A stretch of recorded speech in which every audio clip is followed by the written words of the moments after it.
I'm seated here at the fireplace in O'Connell's famous pub in Salthill, around which I do my Fireside stories, my Fireside tales, the wonderful tour of O'Connell's pub in Salthill.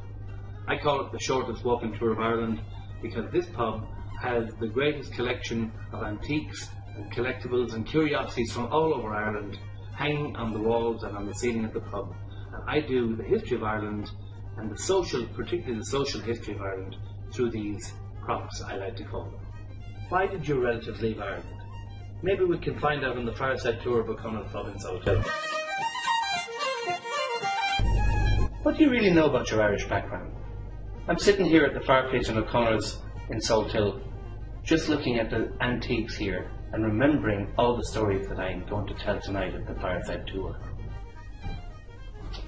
Tuning one of these wireless sets was an art in itself, really. And my father was the only one allowed to do it. Sometimes he'd have to hit it a whack on the top to get the tubes warmed up.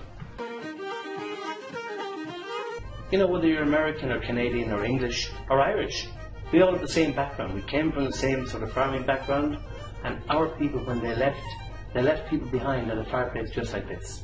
When I came here to O'Connor's 10 years ago, I looked around at all the antiques and I said, oh my God, every story I remember my grandfather telling me was right here in this pub. And now I can tell you and help you discover some stories about your past. And his tam o' shanter hat, made of boning wool by his mother.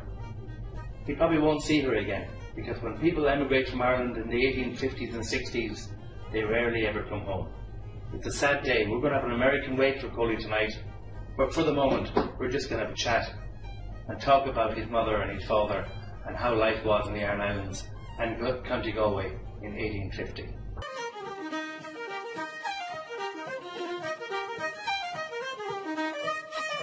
Jimmy D was our first television personality. This is back in the 1960s.